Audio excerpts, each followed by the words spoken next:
Well, I want to fast forward to when you had us going through it through with withdrawals on 106 and Park. Can we talk about that? Like, Yeah. oh my God. That was incredible. And you kind of had like I see you because you came out with the guitar. Everybody else had the choreographed dance steps and all that stuff when they did the competition. You Yeah. came out with the guitar. You Mhm. just had a whole different vibe. You was like, oh, this look at this talent. I ain't gotta dance. I ain't gotta. So tell us about that. How did that happen? Because I do remember that on 106 Oh, Apart. wow. That My performance. God. Yes. You, man, you took me back. Shout out to I'm Bobby going Dang. through it. I'm going through it. Going through it. I can't sing it, but Oh, dope. I like you that know song. your history, bro. Like, yeah, so my guy, man, Bobby Daniels, he hit me up, and I was about Mhm, 18, 19 at the time. He's like, yo, you gotta do 106 in Park. You are of age mm. now. You gotta do Wild Out Wednesday. And I was just like, nah, because it's a Chris Brown, Neo era. Everybody, Yeah. you know what I'm saying? They Yeah. dancing. And I'm like, I'm not a dancer. I'm a groover, but I'm not a dancer. I'm not gonna be up Mhm. there with like three other people dancing. So like, yo, I don't think they're gonna really rock with me. You know what I'm saying? And I'm at Berkeley Mhm. at the time, so I'm just like, I don't fit in nowhere. Let's just be very clear about that. So it's not like Oh, okay. I don't fit in at Berkeley because I'm not a hardcore jazz cat and I'm not a gospel guy either. Right. So either Right. you were jazz, you gospel, Or gospel. Right. R&B, nah. Right. Right. So Right. Right. don't fit in at Berkeley at the time. Don't fit at Mhm, Berkeley. And so I'm under the belief that I'm like, yo, popular culture is all about dance. I damn sure probably won't fit in there. He's like, yo, let's just go to New York since you're in Boston, take the bus down and just let's just see. You know what I'm saying? So mhm. take the bus down, meet him out there, and we do the auditions. And and so you did it with a track, and they like, all right, cool. Like, thank you, we appreciate it. And we'll get back to you. But I think we can fit you onto the show. So I'm like, all right, bet. So a couple months go by and they're like, yo, you got a slot. So I go down. No, I'm sorry. Before that, I'm like, yo, I'm gonna do an acoustic version of the song that I wrote a couple of months ago called Withdrawal. So they like, yo, the song is no, it wasn't Withdrawal. It was another song that I did for the first one. And I'm like, Hero. yo, no, it was called Adore You, Oh, right? okay. And so they like, yo, like, I don't think you should do an acoustic. Like, you should do a track because that's what people are going to hear on MySpace, right? Oh, it's So, MySpace. so I'm like, I don't know, man. I'm gonna just go ahead and stick to my guns and do the acoustic. So I Mhm. get up there, it's me, and my guy that plays guitar, his name is Josh Connolly. So we go to New York and I meet the two other contestants with their background dancers and we got the whole entourage. And so when I Mhm. get to the door, they immediately start laughing. Like immediately, like, Laughing. yeah, they laugh. Like they literally That's laughed at me. unprofessional. Like, Okay.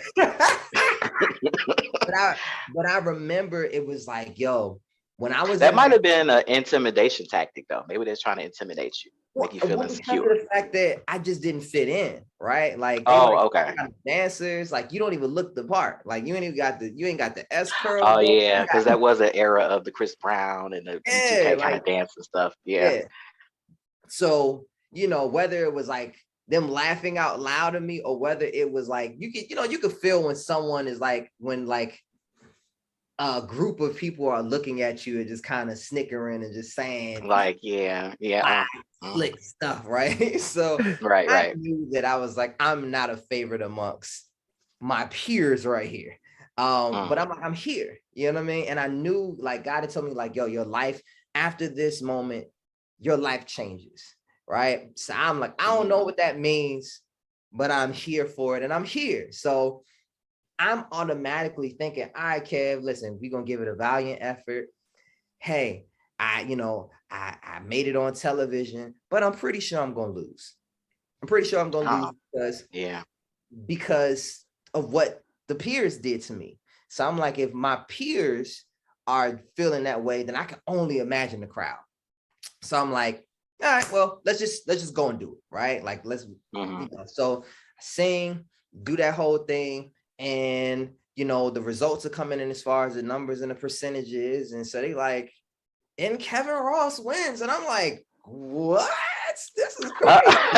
You downplaying it because it was actually instant. It was instant. Like people, I remember the audience screaming, the girls like, it was instant. You knew. But that's I love that story. That's so dope. Yeah.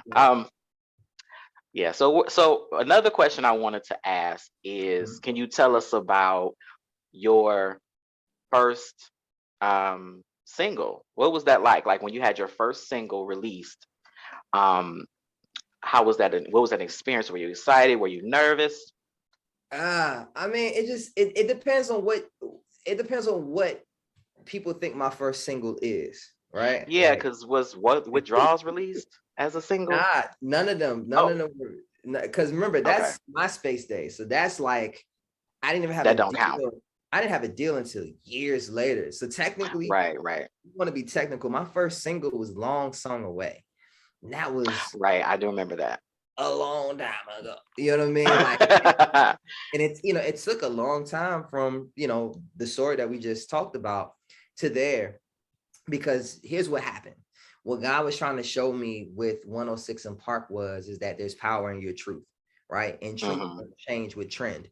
So no matter if it's dancing, no matter whatever people are doing, you stay true to what was put inside of you. And that different or that uniqueness can very well be the thing that shifts things for other people, or give people give people hope, or spawn off a whole bunch of creative stuff.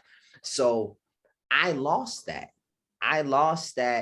between the years of 2012 to 2016. Now, let's be very clear about this. Was making money, was landing placements. You know what I mean? Yes. But I didn't mean to skip over your songwriter journey. I just thought that the Withdrawals was actually a single. That's why I thought that was like around the time you were trying to actually be an artist. So my bad. It was all that was for play. It was all. Okay. Until later on. But honestly, I lost sight of that. You know what I mean? Like, in a sense of just like my truth, my uniqueness, really sticking to my musicianship.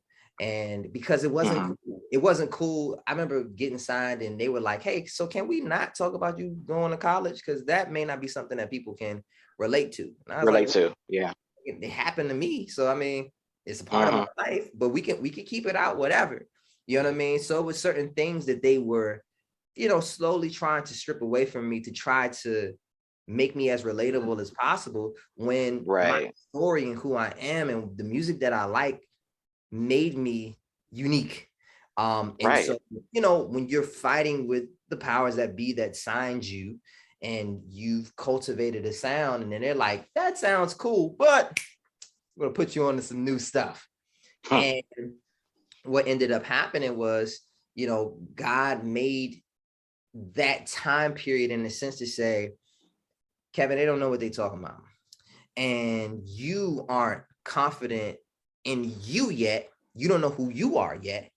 So this is going to take a while, because I have to now do divine intervention, right? Divine intervention is something where, like, God has a blessing for me, but he has to move through 10 other people, right? It's 10 other lives that he has to work through and move through in order for divine intervention to happen.